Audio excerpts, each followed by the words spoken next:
anyị ga-akọlụ unu maka eze udo n'ide mmiri ka m kọlụ unu maka eze udo n'ide mmiri onye nzọpụta n'ikuku zitere ka o nyere ụmụ ogbenye aka kedu onye bụ eze udo n'Ojoto ọ bụ chi Davidia Tuchukwu Okoli n'Ojoto onye obi ọfịa Ojoto n'ide mmiri ọgbata ozu ọra n'Ojoto niile ọgbata olote ndị ụwa na-atụ n'ọnụ n'Ojoto nne ya bụ Chief Ifeanyichukwu Okoli n'Ojoto ọ nụrụ nwaanyị ya n'aka bụ n'ime Ojoto n'ide mmiri wee nụta iyom Mrs. Ifeọma ịnagata iyom Ifeọma nwaanyị Ojichukwu bulu ụzọ nwaanyị ọma Ifeọma wee mụta David Okoli mụta Ikechukwu mụta Ngozi ka na Onyekachukwu mụta Chibueze na Chijioke Bienu wee mesịa mụta Izuchukwu n'ọdụ panchapụ ndị Okoli n'Ojoto mmadụ mụlite ọmụmụ mmanya mụtara odogwu n'oge zuru oke a na-amara ama nnekwu mmanwụ ga-agbalili nnekwu mmanwụ ga-agbalili ka m ka anyị ya ọkala tule ose na-akpọbụ ibe abụlụ ọkwa na yaro mmiri agba nke isi aka dị n'aka Obiọla na-egwere ọgbụgba oyi imezi udo n'Ojoto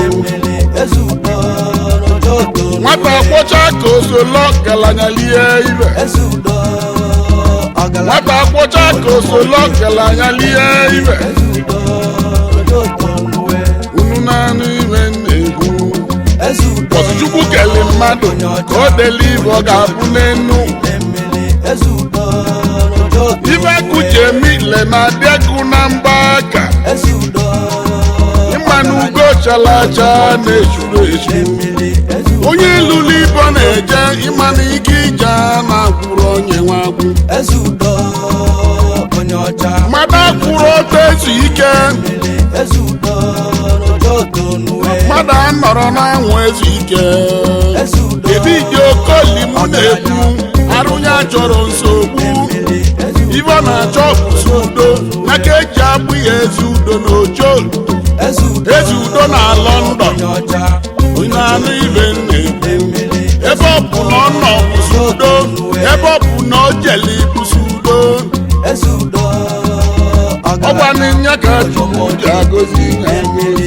ọgaranya obi dị ọcha Nwamụchukwu mere ọgọ n'ide mmiri ya bụ chairman managing director Ezudo Intercontinental Limited ọ bụ mba na-atụnata ikwumba eletrọniks n'ụdị n'ụdị ya bụ chairman managing director ọ bụ nya na-atụnata Davis Roof Taxi Nigeria Limited abacha onye mmalụ ụzọ na-akpara ọbịa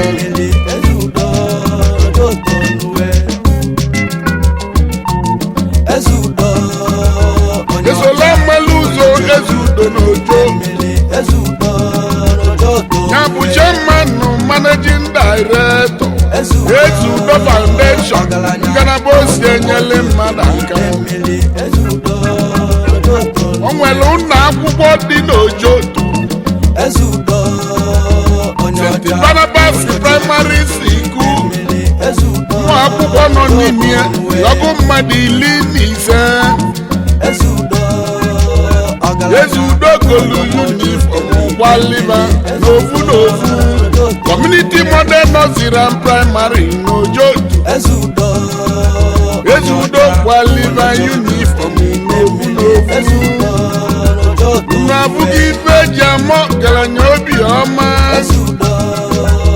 na-abụghị ife eji ama ọgaranya obi salasala ebe dị oke ka ntụ ego oke osisi na ojoto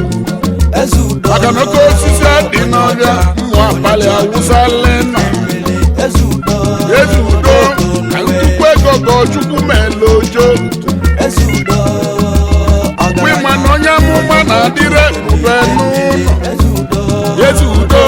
azụ gbala agba na-ebi n'okori ndị na-enyela aka bala ụba n'enu ndị nyere skọlaship nkọ ndị si n'aka gị bụrụ mmadụ abakagwani David Okoli onye kweli gị kweli ibe ọma ezi udo n'oko onye jụrụ gị jụrụ ibe ọma dokwu ọpụta ife adị n'ojoto n'igbe mmiri ọkụ na-enye ife ọbatụ na-adị mma n'ojoto onye imesola mmadụ ụzọ na London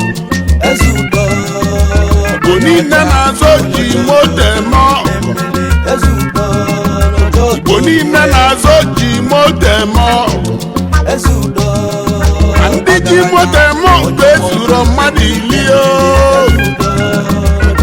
onye ọbụla na-azazo ji moto eme ndị ji moto eme ọgụ ezuru mmadụ ili ibe nwanyị bụrụ nya gbaba akụ na ngada manye luro m arụ akara m wee kweta n'ọkpala akụ ibe nwanyị bụrụ nya mmaba mma n'enu manye luro m arụ akara m wee kweta n'ọmali mma ezi udo imo iso n'oji moto eme ọgọ na anị ị na-eme ife kalili moto mali n'obi ga-emeli mmiri ezi udo n'ụlọ ọmalịcha nwanyị a na-akpọ Chief Mrs. Uju Maloko Lighty Madam nwunye ezi udo n'ojo ezi udo siri mụ kene Chief Emmanuel Ogabo n'ojo eze ụzụ ọnwa na-etilọra n'ide Shie Igube one n'ojoto Phantom limousine ekwuli egwu n'ojoto anyị kene Chukwu Mọgafọ n'ojo ofu nwa n'ojo oyime ofu nwa n'ide oyime ofu nwa n'ojo agụba agụnyela ofu nwa n'ojo ọ bụla onye ilo na-agụ ike dị na waja mele obu ji egwu agwọ egwu ka m kene Chief Uchenna eji ọfọ chi nwata gwaku n'ojoto obi ya chi nwata gwaku n'ojoto n'igbe mmiri ebulegwu velana ka m na-ajụ ebulegwu velana ka m na-ajụ ezi dịba ga-agbazi egwu ọma ka m kene ibe anyị Chukwu akụlevo na aba ebube dike na mmụ ya n'oyi Chief Executive Director Eurostar Integrated Services Limited odogwu eji eziokwu nwale na-asụpe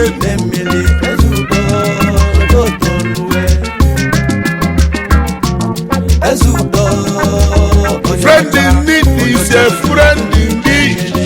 ebube dike ezigbo oyi ka ajọ nwanne gị mali agbalị ngị kekwe n'ibe na-eme mmadụ na-esi n'ụlọ nwa m ebube dike mana onye zenarị obodo ka nke ọfụma asị m ọkọ ga-egwu na gị ọbịala ike egwu nkene Chukwu Emeka ive achọ n'Enugwu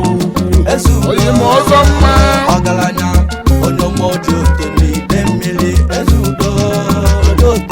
anarụ agụ nwa ife shọ n'Enugu Ukwu ezigbo oyi mụ nọ kadelege anyị ekene chifu Innocent Okafor oyi mụ nwata kwọcha aka n'ojo ezigbo oyi mụ nwata kwọcha aka n'igbe mmiri onye ọma ibenyili gị gidi onye ọma Ibeanyi Chukwu Obiefu na-agụ iyi n'ojoto iyi oyimagụ iyi n'igbe mmiri Honorable Michael Nwadieme aka Chinemeze Nwanụ n'Ọba n'igbe mmiri Obutoko ọra na South Bia Obutoko ọra na Western Cape Emperor and the founder Opere Friends Club na South Oyime Emperor Nyekene Emmanuel Udechukwu Omemma n'Ojoto bịa Omemma n'Ojoto n'igbe mmiri Chibedi win na-agbaghị mụ Ezugwumba n'Ojoto bịa Otika Ezugwumba Otika n'Ojoto Ezugwumba Otika n'Ojoto Nyekeneke n'Ọkọngwọ nwa Chinemeze Nyekeneke n'Ọkọngwọ nwa Chinemelibe nwa Chinemelu onye esoghị n'osogbu Emeli mụ Chief Augustine na Nnozie oyime Ochendo n'Ojoto niile oyime Ochendo n'Ojoto odogwu oyime Ochendo n'Ojoto n'igbe mmiri oyimu Kinsili Udechukwu nwa Chimereze oyimu Kinsili Udechukwu nwa Chimereze onye Chukwu mere eze ịmakwa na mmadụ a na-ekere ine mmadụ Chukwu mere eze ịmakwa na mmadụ a na-ekere ine ya Ezeudo n'Ojoto oyimu David Okoli Ezeudo n'Ojoto mali n'ibi ga-enweli Chief of Chiefs okwu dị Nnedu oyime Odezulu Igbo nwanne Edu oyime Odezulu Igbo nwanne Edu Vice Chairman Igwe Council Vice Chairman Igwe Council Nwamgbe Oji bịa Odezulu Igbo Nnedu oyime ụlọ gadelege mmiri Chief Executive Director Crisicot Industry Limited Esola mmalụ ụzọ na Mwoji Esola mmalụ ụzọ oyime Odezulu Igbo nwanne Edu ezigbo mmadụ amaka onye nwere igi nwere ive ọma Odezulu Igbo nwanne Edu obodo nwere igi nwere ive ọma Odezulu Igbo nwanne Edu onye kwere igi kwere ive ọma Odezulu Igbo Nnedu onye jụrụ gị jụrụ ive dị mma High Chief Emeka nwa bụ eze n'Ogidi Ajie Ọkpala Ogidi nkike ọdụ na mbụ Ajie Ọkpala Ogidi nwezefu na mba na Anambra MFR Chairman Managing Director Yofi Hotel and Suites n'Ogidi Nigeria First Advisor to George Bush of America Ajie Ọkpala Ogidi anyị ekele gị Emeka nwizu onye nwunye ka na-abịa Chief Anthony Nwabụ eze n'Ogidi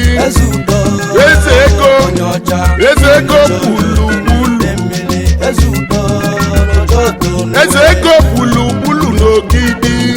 Grand Petro Yofi Hotel Lasu Chief Emeka Okaro n'Ogidi anyị ekele Chief Emeka Okaro n'Ogidi eze nwa oyimeze nwa n'Ogidi Emeka Okaro oji maki emoko n'Ogidi onye ji maki mali oji maki emoko n'Ogidi bịa oyime Emeka Okaro onwekweli ka ga-emeli mụ Senator Gwemeke Wizu na mmụ Prophet Dr. Victor Ikechukwu Prophet Dr. Ikechukwu echezona na Nteje Abọg onye lụwa ụka na Nteje Odogwu onye lụwa ụka bịa okwu Nwachukwu ji alụlụ Igbo ọlụ onye lụwa ụka bịa General Overseer Faith Healings and Solution Ministry ofu dị na Nteje Abọg oji mmiri agwọ ya na Nteje bịa oji ebele agwọ ya onye Nteje bịa onye ụka na Nteje Abọg nke ka a na-ekwu ya bụ spiritual director Goduvina Company Limited Goduvina Company Limited ọ bụ mba na-alụ JP Tansian Bitters anyị kene Chukwu Dozie Emeka obele da kolokolo oyime obele da kolokolo ya bụ member Board of Trustees Goduvina Spiritual Company Emeka Wizu nwa mmụ onye lụ ụka ọfụ n'anya oyime onye lụ ụka ọfụ n'anya onye lụ ụka ọfụ n'anya oyime onye lụ ụka ọfụ n'anya Nwachukwu ji alụla anyị ọlụ jisi ike na ebele Senator Gwemeke Wizu nwanne